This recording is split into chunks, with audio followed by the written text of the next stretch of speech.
Alright, you lot. Welcome back to Hey Scotty, show where you ask questions and I get straight, unfiltered answers. No sugarcoating, no corporate nonsense, just raw opinion with side of Yorkshire charm. This week, we got it all. Gaming hot takes, industry rants, nostalgia trips, maybe even a bit of controversy.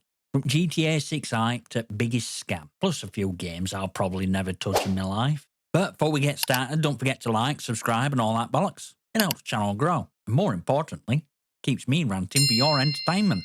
Now let's get stuck in.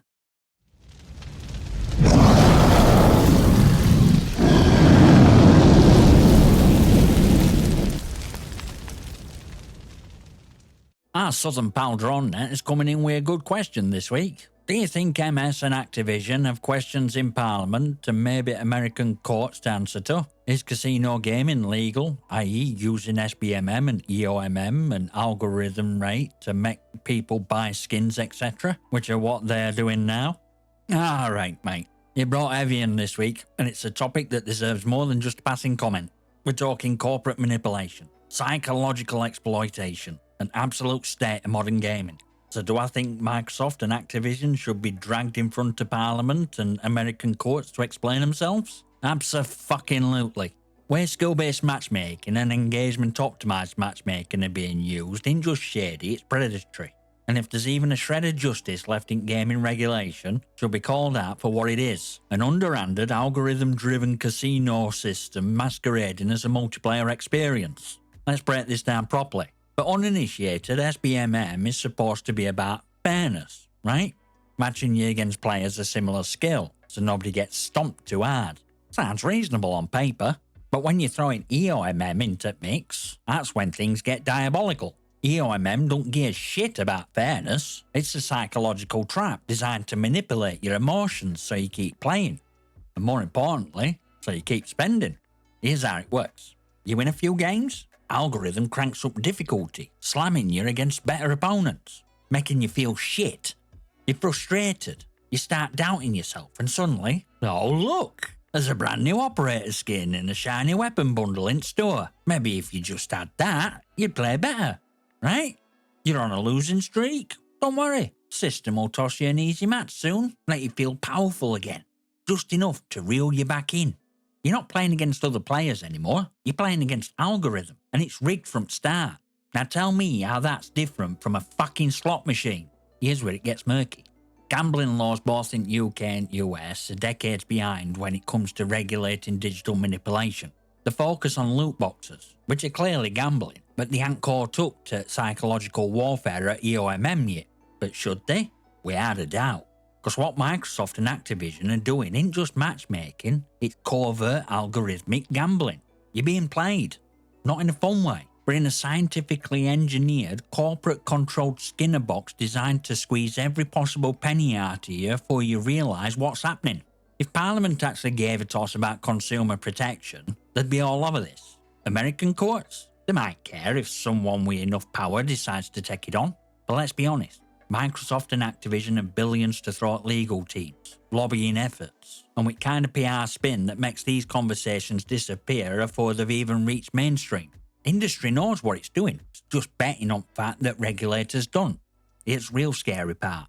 Microsoft owns Activision now. That means one of the biggest tech giants in the world is in full control of most aggressive monetization tactics in gaming history. And you know they're going to push it even further. More algorithms, more data harvesting, more ways to manipulate you into spending money, into staying engaged, into thinking you're having fun when really you're being milked like a prized cow in a corporate slaughterhouse. And worst part, most gamers won't realise it's happening, because it's not just a gambling problem anymore, it's a tech problem. Every industry from social media to streaming services is moving towards an AI-driven behaviour manipulating business model. They don't want to sell you a product anymore. They want to sell you, your time, your frustration, your dopamine hits, all neatly packaged into a billion-dollar revenue stream. So do Microsoft and Activision have questions to answer? They fucking should. Will they actually be forced to answer them? That's up to people who actually have power to challenge them. Governments, regulators, consumer watchdogs. But until they wake up and realise what's happening, these companies are going to keep getting away with turning gaming into a full-scale psychological casino. And only way to stop them? People need to start giving a shit. Because right now, they're winning. And the moment we accept this as just where gaming is now, that's when we've truly lost. Cheers for the question, mate. It's a topic that needs to be brought up in a little more depth. I'll get on that and look at starting somewhere. What does everyone else think? Should we start urging powers that be into investigating this mess? Drop a comment below. Tell us your thoughts. Now then, our mate McGaming here says, I'm sure you've heard all about chaos here in States. I'm curious what people on outside looking in think. Are we making news overseas? Mate, that's a big question, and I'll get to you straight. I don't follow news much. I don't sit there glued to the latest political outrage or doom scrolling through every chaotic event. My focus is on entertainment, gaming, and things that actually interest me. But even we aren't looking, it's hard not to catch a glimpse of what's happening, especially when major global figures are making moves that could change the landscape. I've seen that Trump is setting up for peace talks with Russia, while over here our government seems hell-bent on escalating things, talking about putting British troops in Ukraine and trying to convince Trump to do the same. And let's be honest, that's not a smart move. That's not going to solve out. If out, it's going to pour more fuel on fire and push things towards point of no return. And Trump, for all controversy surrounding him, seems to have a great idea here. He's not looking to start unnecessary fights. He's making decisions that, whether people like him or not, seem to be focused on pulling US out of endless entanglements.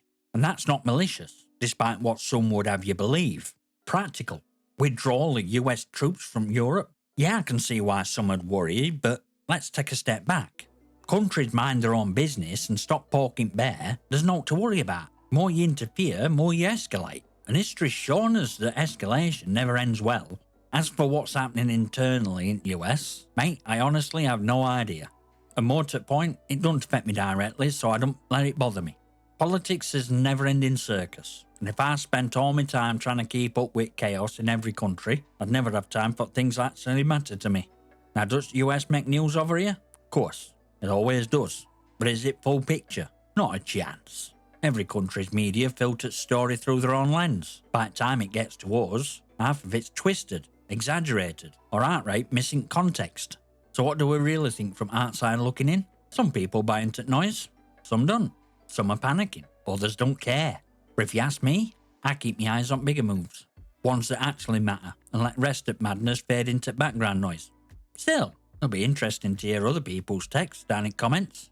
Cheers for the question, stay safe over there, mate, and don't let chaos run your life.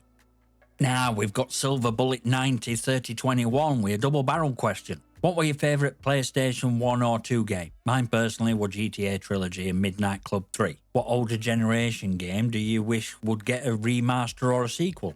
Alright mate, so let's lock and load. PlayStation 1, Tomb Raider, no hesitation. Back when Lara Croft were more polygons than personality and tank controls made you feel like you were steering a fucking fridge. But did it matter? Not a bit. That game were a masterpiece. Wasn't about fast combat or flashy action, were about exploration, atmosphere, and solving puzzles that made you feel like an actual archaeologist instead of some gun-toting adventurer. It had this sense of isolation that modern games just don't capture anymore. Then that's PS2 era. For me, it was 24 game. Based on TV show, fuller action, properly nailing that Jack Bauer intensity. It wasn't just a cheap cash-in like so many TV tie-ins. It had real voice cast, proper story, mechanics that actually felt like a solid third-person shooter. It's one of those forgotten gems that deserve more love than it got. And that brings us to big one. What older game do I wish would get remaster or a sequel? Lost Planet Extreme Condition, no question. That game had everything. Huge mechs, massive alien creatures, blizzards that made you feel like you were actually freezing to death, and a unique thermal energy system that made every second in combat feel like a fight for survival. And multiplayer? Underrated as hell. It had that weighty tactical shooter feel mixed with chaotic sci-fi action. But what would make it even better? Full-on remake. Not just a remaster, proper reimagining built from ground up with first-person perspective. Imagine Lost Planet with modern FPS mechanics, tight gunplay, and VR support where you're inside cockpit of those massive mechs, feeling weight at frozen wasteland all around you. That could be something truly special. But will Capcom ever do it? Doubt it. They'd rather keep milking Resident Evil than take a risk on something as bold as Lost Planet again. But I'll keep holding out hope. So yeah, Tomb Raider, 24 game, and give me fucking Lost Planet remake. Cheers for the question, mate. Now over to you lot. Tell us your picks down in comments. Next up is your boy Ricky123 who asks, you ever skated? Skateboard? I recently set my personal record for highest air out at a quarter pipe. Alright, Ricky. First off, congrats on breaking your record, mate. Always a good feeling pushing yourself past your limits, even if it's in pixels. As for me, yeah, I skated. Back in the day, I had a skateboard and a pair of roller skates. Proper old school ones. None of that fancy inline blade nonsense. This were before people started acting like they were training for X Games in Tesco car park. Now, were I good at it? Absolutely not. I had more falls than a pensioner on an icy pavement. But did I love it? Oh, hell yeah. There was something about it, bombing it down the street, thinking you were cooler than you actually were, scuffing your knees like some battle-worn warrior on pavement. Let's be real, skating back then were brutal. You didn't have soft landings, knee pads were for cowards, and helmets? Pfft, you only wore one if your mum forced you to. True protective gear were your skin, and if you lost some, well, that was just tax you paid for trying to be rad. So yeah, mate, I skated, but these days, I'll stick to watching. My balance ain't what it used to be, let's be honest. My age, one bad fall and I'll be laid out like an old CRTV someone dumped on curb. But hey, keep pushing those records, mate. Whether it's virtual or real life, getting better at something is always worth it. Just don't go breaking yourself in process, yeah? Thanks for that question, matey. Now, who else has those old skating days battle scars? Tell us about them in comments.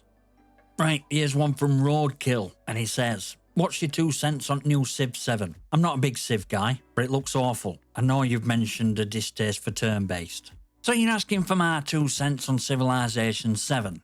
Honestly, mate, I'd rather keep my change.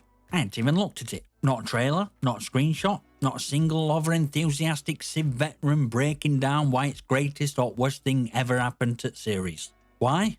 Because I don't care. Much like you, I'm not a Civ guy. Never have been, never will be.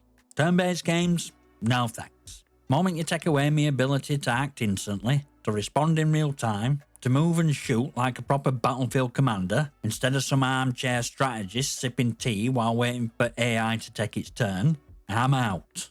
I get that people love it. Some folks live for that slow burn multi-hour experience of carefully plotting their empire, tweaking their economy, making diplomatic deals, and then realising too late that Gandhi has been stockpiling nukes like a psychopath. That's fine. Good for them. But for me? Nah. Only reason Civ 7 is even on my radar at all is cause it's another example of a franchise that refuses to evolve. Turn-based games have been stagnating for years. They get a fresh coat of paint, a few mechanics tweaked, but they're still playing like the same bloody game people were obsessed with decades ago. And honestly, Civ 7 is probably just as uninspired as everything else in genre. Same old formula, same old UI clutter, just shinier. I'm sure there's going to be new mechanics that make hardcore fans go, ooh, interesting. While resters just stare at it like a PowerPoint presentation. So yeah, mate, I'm right there with you, couldn't care less. I'll stick to real-time action while turn-based crowd debates optimal worker placement and city expansion. Enjoy your spreadsheets, lads. I'll be over here actually playing a game. Cheers for the question, mate. Anyone out there looking forward to Civ 7? Or do you all feel the same way as we do? Tell us about it in comments. Our regular mate Pyro Friendly Arsonist 9195 has an interesting one here. Hey Scotty, are you looking forward to GTA 6? Because to be honest, I don't care about game or series. Just want to see what you think. Let me put it this way. I'm about as excited for GTA 6 as I am for a dentist appointment where they don't use anaesthetic. Now before you GTA cultists start forming at mouth, let's get something straight. I get why people love it. It's a cultural juggernaut. It's Rockstar. It's open world chaos, meticulously crafted with more detail than real life sometimes. Memes, hype, sheer size at game, it's all massive. But here's the thing, I hate open world games. Yeah, I said it, I hate them. I hate wandering around for hours. I hate being distracted by a million side activities that ultimately mean naught. I hate wasting time on filler just so a game can brag about being 100+ hours long. Give me focused, tight experience any day over a bloated map filled with icons, random events and NPCs that react oh so realistically when you accidentally send a bus through their front window. Now, do I own GTA 5? Yeah. Did I play it? A little. Mostly just dicking around with minigames and seeing what kind of nonsense I could get up to. But did I ever care about story? World? Whole living a second life in Los Santos thing? Not a chance. And GTA 6? Could be more at same, but bigger and shinier, with even more TikTok clips or NPCs doing wacky stuff. It'll break sales records, it'll dominate gaming discourse for months, and content creators will milk it like Rockstar personally delivers a cow every purchase, and I'll be watching from distance. Because while everyone else is driving into Vice City 2.0, I'll be sticking to what I actually enjoy. Shooters, fast-paced action, games with purpose, not glorified chaos simulators where half of fun is seeing how long you can survive with 5 stars before an NPC casually phases through floor cause Rockstar spaghetti code is a meltdown. So no, I'm not excited for GTA 6, but I am interested to see how it shakes up industry, cause when Rockstar moves, entire gaming landscape shifts. To push a trend, whether it's storytelling, monetization or gaming mechanics, you can bet every other major publisher is going to be taking notes. And that's worth paying attention to, but I won't be jumping in on that hype. You lot can enjoy it for me. Thanks for the question, Pyro. I'm going to guess there'll be a lot of you playing GTA 6 when it drops. Share your thoughts in comments. Now we have Ages444 who asks, would you give Disco Elysium a shot? Solid question, mate. Honestly, no.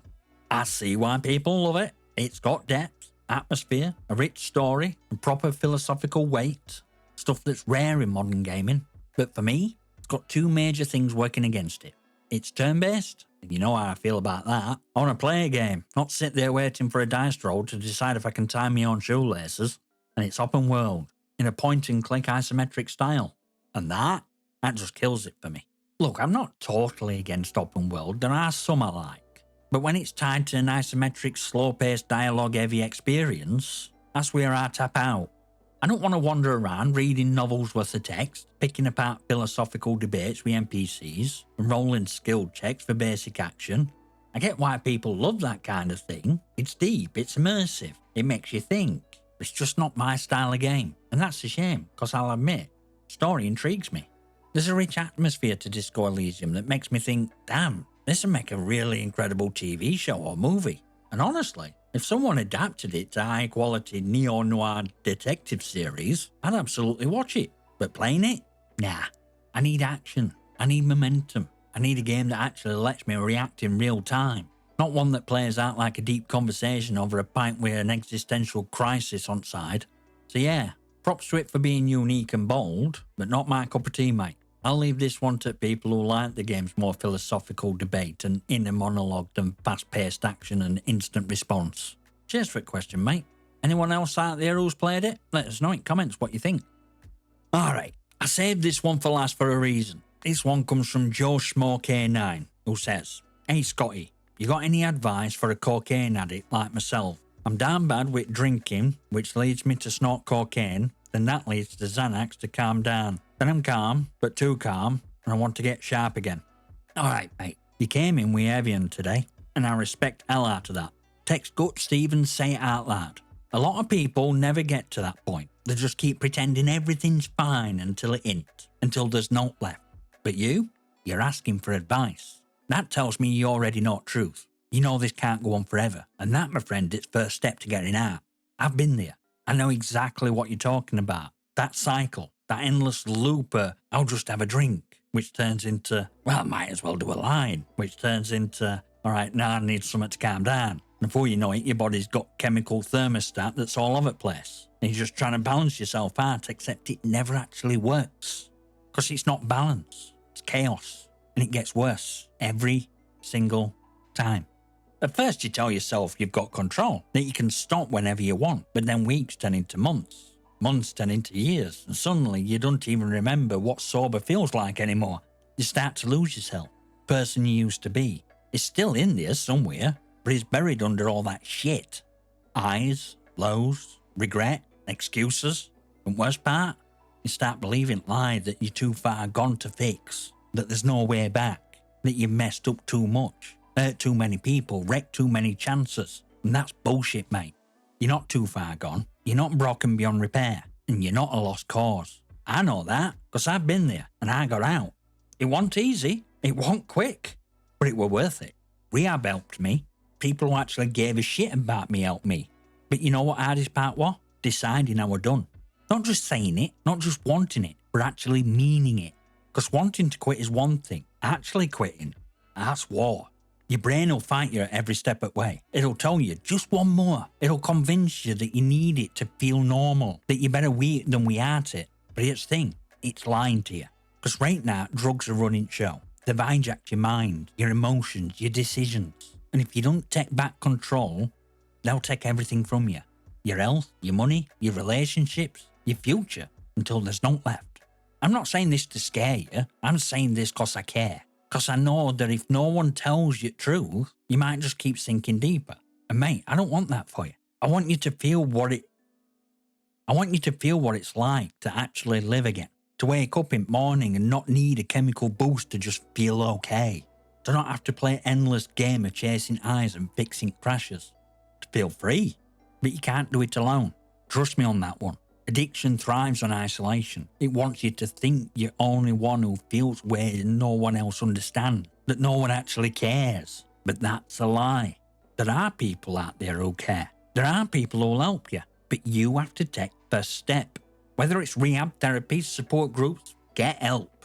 Real help. Because no matter how strong you think you are, this is bigger than you. And you don't have to fight it alone. Now, I'm not going to lie to you. It's gonna suck.